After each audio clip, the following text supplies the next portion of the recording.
Good morning. Today we're going to give a brief media update on the incident of the sexual assault that occurred at 630 Prospect Avenue on February 14th. Joining me today and speaking will be Chief Calvin Williams, Deputy Chief Harold Patel, Prosecutor Driscoll from the Cuyahoga County Prosecutor's Office will be available to answer questions regarding the judicial process. I'm also joined by members of our Sex Crimes and Child Abuse Unit, including Sergeant Suridovic, Detective Nan, and Detective McNeely, who are handling this case, Lieutenant Ross, who's overseeing the case as well, Commander Connolly, who's in charge of our Special Victims Section, along with Deputy Chief Drummond from Field Operations.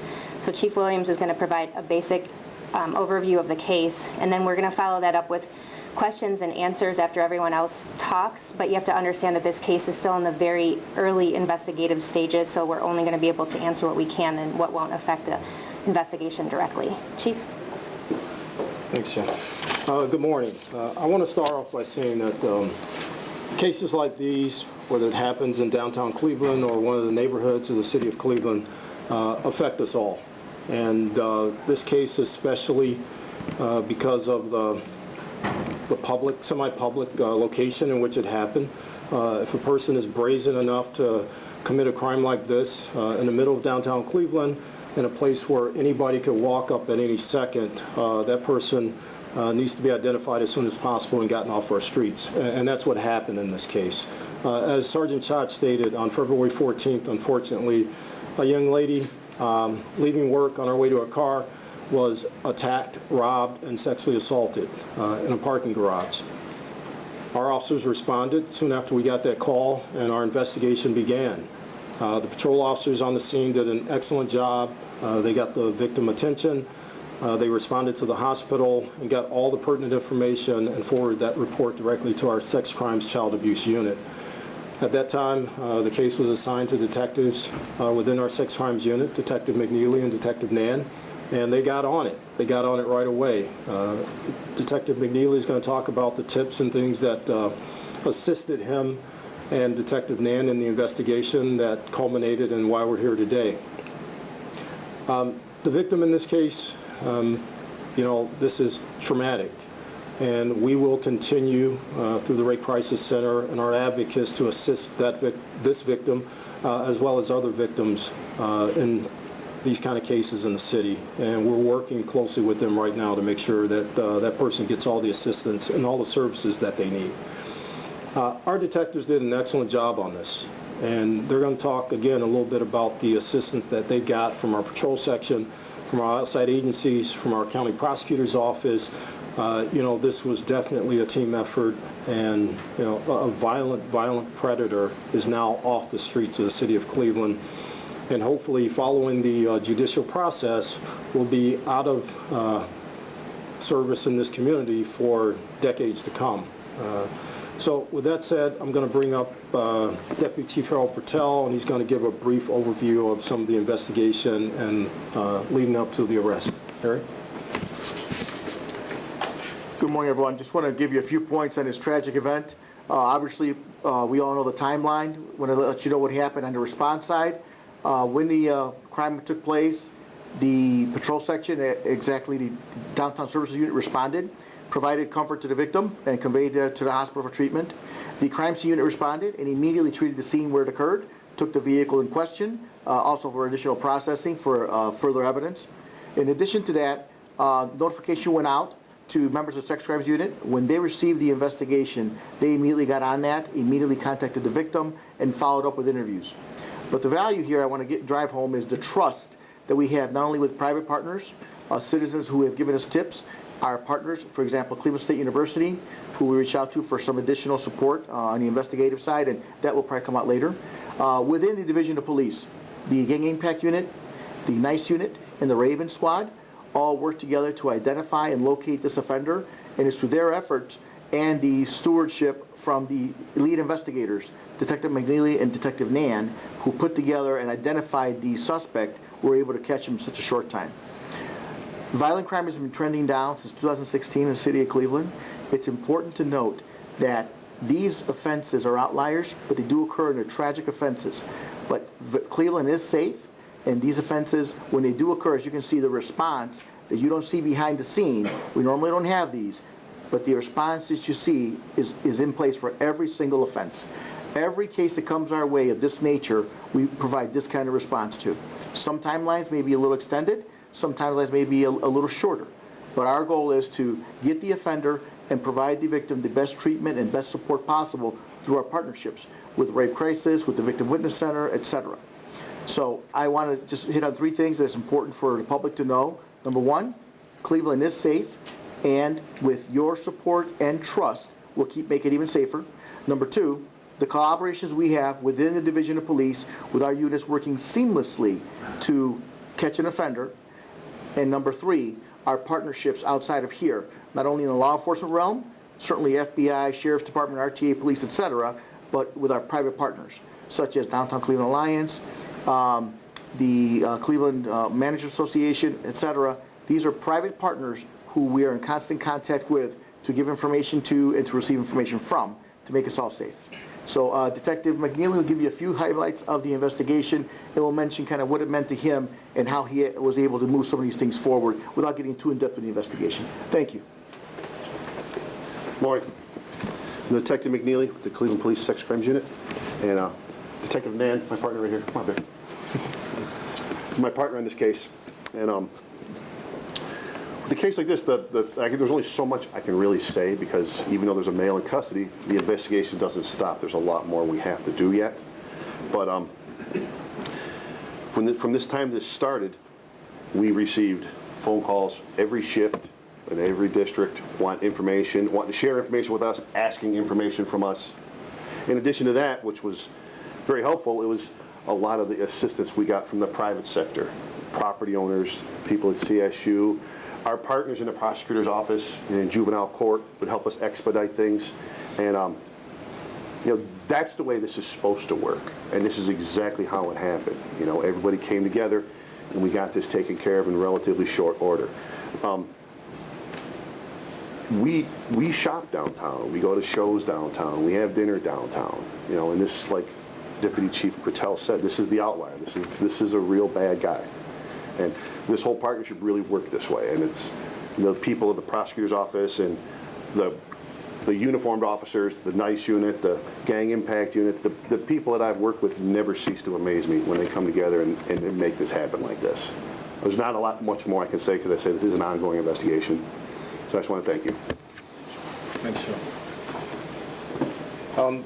Right now, we'll take a few questions, but I want to reiterate, as Detective McNeely said, this is kind of an outlier of things that happen here in the city.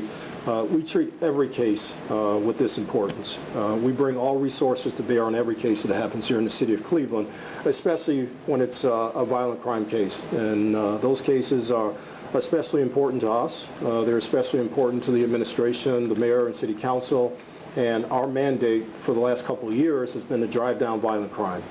And, it's tough. And we're going to have these things that happen. And things like that happen in a big city. But for the most part, our men and women, our partners, are doing an excellent job in driving down violent crime in the city. So we'll open it up for questions now. Chief, what about the notice? Should notice have gone out to the public earlier so that people might look over their shoulder? Well, we didn't do any public notification. We did notification internally and to some of our partners because we really had a good lead on this suspect early. And we didn't want to scare this person and have to look for this person for the next 30 days. We knew that this person had violent tendencies, and we wanted to get him off the streets as fast as possible. And, through our experience, if we have those type of leads, it's best to run those leads down first before we kind of alarm the public to look out for this person. Had Detective McNeely and Detective Nan not been able to develop some of these things early on, we would have put out a public notice for it. Had we had a definite description on the suspect and a definite ID, we would have pushed that out, really. But these guys were on it. They were this close to actually arresting the person. We just had to tighten up a couple of things with the prosecutor's office in order to get search warrants and arrest warrants signed. And we did that in a couple of days and got this person off the streets. What was it that connected him to this crime?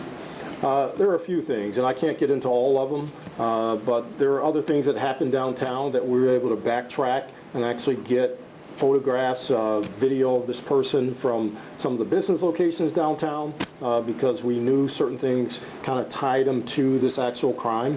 And again, our detectives went back, our patrol officers, our partners, and they said, hey, you know, this may be connected. We looked at video, we developed a suspect basically from the experience of our officers in dealing with certain people downtown, and were able to match a lot of that to the actual suspect and make the arrest. Do you believe he was involved in other crimes downtown? He could have been involved in other crimes downtown. We don't think anything to this magnitude, but again, it's early in the investigation, and I think once we get a chance to talk to him, once things further come out with the physical evidence that we've collected, as well as the eyewitness testimony, then we'll see if he's connected to anything else. Where and how was he How did the arrested? arrest go down and where did it happen at? It happened in the city of Cleveland, I think on the Lower East Side. I can't give you a specific address, and we really don't want to give that out. But again, members, our detectives communicated with our Gang Impact Squad, our NICE unit, Neighborhood Impact Community Engagement Squads that are out there. Those guys are boots on the ground, day in and day out. They know a lot of the bad actors. They know where these people hang out at. They know who they're affiliated with. And by us communicating that internally and with our external partners, they are able to kind of pinpoint where this person was once we specifically identified a suspect. The suspect had been wanted on a warrant for more than a week before this happened. What, if anything, was being done to look for him before this crime occurred? I don't think that this particular suspect was on anybody's radar. It was a misdemeanor warrant that the person was wanted on, and you know, sometimes those things are pushed out and prioritized based on the suspect's history, and sometimes they aren't. So if we would have gotten that warrant from the system saying this person needs to be picked up, then we would have dedicated resources to pick him up. So he was not, there was no alert to you guys based on his history to try to pick him up on this warrant? No, I mean, there are thousands of, probably tens of thousands of misdemeanor warrants out there and thousands of felony warrants on folks within Cuyahoga County. And we don't get an alert for every warrant that goes out. We have people in our NICE unit, our Gang Impact unit, and even our district operations that routinely go through warrants and then prioritize and then actually go out and try to find those folks and bring them in on those warrants. Chief, can you or someone else talk about this guy's history because it goes back a long way? Well, I'll let the prosecutor's office talk. I know they don't want to get too much into it because, again, we're early in this, but I don't know if they can actually talk about his history at all. It may be premature, but I'll turn it over to them. We are exploring his juvenile history. At this point, it is obviously a juvenile history, and we are looking at various cases that he has pled to and was adjudicated in juvenile court for. I know that he has been on probation in juvenile court and had other services, but we are looking into his history and seeing if there's anything else that he could be charged with as we bind him over. He was arraigned this morning in juvenile court, and a probable cause date has been set for March 26th of this year, and we will be looking to charge him as an adult. What sort of facility did he escape from that the warrant was issued earlier this month? I don't have all of the information on that, and if it was necessarily a facility, or if it was just where he was supposed to be, so I wouldn't be comfortable answering that question without all the information. Do you guys know what he was doing between February 14th at 7 o'clock and his arrest last night? So, like I said, when I was up here earlier, you know, the work for us now is just starting. We're kind of piecing a lot of that together right now. We do have some thoughts, but there's also some other items involving other investigations that I just can't disclose at this time.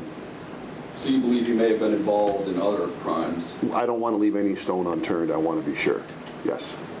Where in the garage did this actual attack occur? And then I understand the car crash. Where did that happen? The garage is over off of Prospect Avenue. It's kind of like a entertainment, like strip district right there, bars and restaurants. And it's in the back. It's an older garage. That's actually my physical crime scene. I really can't get into too much of that, but it's a garage over there. What level, like? Matt, I'm putting the RMS report will go out shortly. But when the press release goes out, the report will be attached. It's got all that in there. Okay. Have there been any other similar crimes like this that have occurred in downtown in recent months? Anything you think might... Nothing that stands out in my mind, no. What do you believe he was doing downtown that evening? You know, we've received so many tips from private business owners, that we think we saw this guy. Creepy, strange behavior that we're trying to all piece this together to kind of build a timeline for us. That what exactly was he doing downtown? That's part of this investigation that we're still working on. And is that a timeline that goes back hours or days? It could go back, we're hours. We're standing here in the now when this happened and piecing this together. So you don't believe he had been downtown for some days committing acts like that? No, I don't. Thank you guys for All coming. right, thanks, guys. Thank you.